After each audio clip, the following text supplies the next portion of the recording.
Good afternoon, teacher. First, I'm going to say thank you for this second opportunity.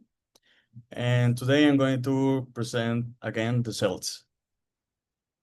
The cells from history to the present day.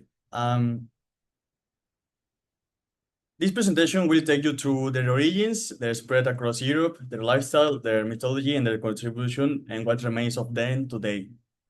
The Celts were much more than their group of tribes with a deeply identity and unique vision of the world and cultural influence that survives even today. Okay, let's start with the location. To understand the Celts, we need to understand where they lived. The Celts were not a single kingdom or empire. They were a collection of independent tribes spread across a huge region of Europe. Their strongest presence has traditionally been six main areas, known today as the Celtic nations: Ireland, Scotland, Wales, Brittany in the northwest of France, Cornwall in the southwest of England, and Galicia in the north of Spain. If you look at the map, you will notice that all these regions are close to Atlantic Ocean. Historians believe that this helped the Celtics maintain contact throughout the sea routes. Each of these regions preserve part of the Celtic identity and their language, music, legends, clothing, and symbols. Even though the Celtics once playing through most of Europe, including Austria, Switzerland, Italy, and parts of Eastern Europe, the Latin regions where they lived, where the culture survived the longest. Okay, this is important because it tells us something basic. The cells survive because of their culture adapted to the environment, and not because they had a political power. Okay, and Celts in and his historical background is the Celt goes back to around 1200 BC, during the late Bronze Age and early Iron Age. They appeared in archaeological culture known as Hallstatt, located in West Now Austria. What made them stand out of that time was their skill in metalworking and especially with iron. And they created weapons, jewelry, tools, and decoration that were more advanced than many neighboring groups. As they expanded, the Celts built a new network of tribes. They didn't make one king of central government. Instead, they live in clans, each with one own leaders and warriors, and they built settlements called hill forts, located on top of the hills for protection. Some of these places later became medieval towns. Celtic warriors had a huge reputations. Roman writers described them as tall, strong, and fearless. For some, even fought really very little clothing, which shocked Roman soldiers. But it wasn't a war. The Celts were also traders, farmers, blacksmiths, artists, and storytellers. They have a deep respect for nature and believed that rivers, forests, mountains were sacred.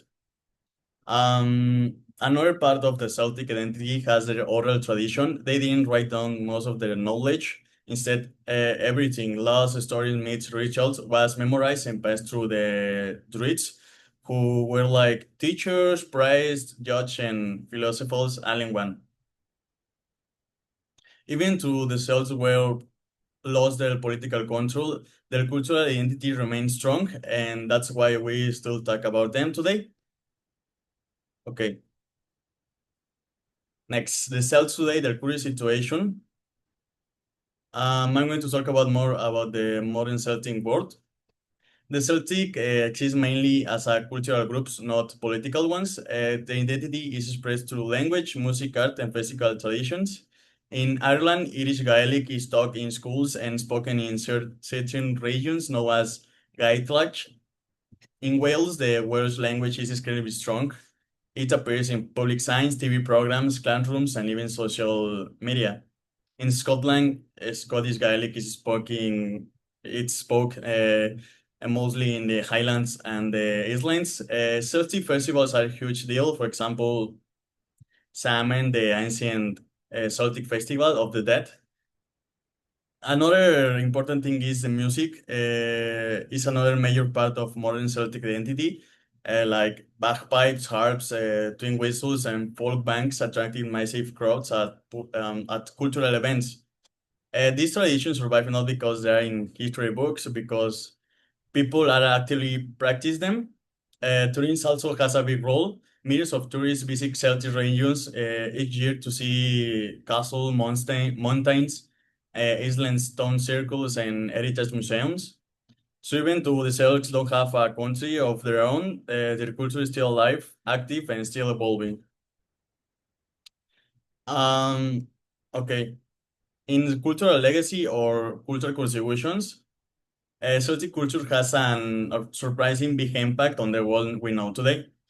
Okay, let me start with art. Celtic art is one of the most recognizable styles in the world. It uses spirals, curves, knots, and symbols inspired by nature.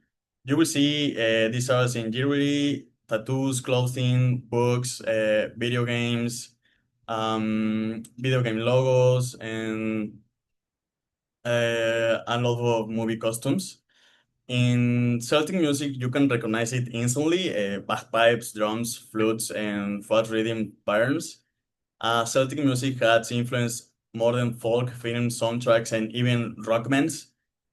In terms of gastronomy, Celtic regions have dishes that like Irish stew, oat-based meals, seafood dishes, and smoked fish and bread and butter-based recipes. Many rural traditions involving farming and brewing come from Celtic roots. One of their biggest contribution is the mythology. Celtic mythology is full of heroes, warriors, druids, magical forests, enchanted creatures, and gods of nature. These stories inspire fantasy, literature, movie, and games. Even modern holidays like Halloween come from Celtic traditions. The idea of celebrating the end of the harvest, wearing costumes, and believing the spirit world gets closer to the living, all start from the Celts. Okay, in religional and beliefs, the ancient Celtic religion was deeply connected to nature. They believed that everything, rivers, trees, animals, the wine had a spirit or uh, divine force, let's say. They had many gods, with each linked to parts of life like nature, war, love, fertility, to the sea, and the harvest. But what stands out the most is their connection to the Druids. The Druids are more than priests. They are like philosophers, astronomers, healers, and legal advisors for Celtic tribes. They memorize their knowledge throughout years of study. Some took like 10 to 20 years to become full Druids. Because the Celts memorize everything instead of writing it, the religion has a mysterious aura. Most of what we know from Romance authors, archaeology, and later traditions present in Ireland and Wales. When Christianity arrived, many pagan symbols were adopted. That's why Celtic crosses mix Christian imagery with older patterns, and why some Celtic festivals survive by blending with Christian holidays.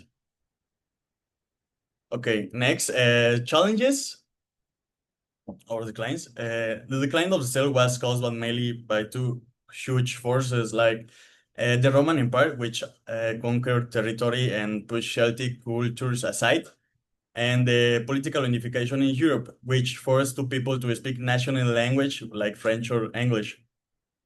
Many Celtic languages almost died. Cornish disappeared about the 1970s, but it was later revived, I'm sorry. Manx also went silent, but is now being taught again. Breton in France is losing speakers every year, and Irish Gaelic and Scottish Gaelic struggle to keep young speakers. Only Wales is growing thanks to their strong protection laws.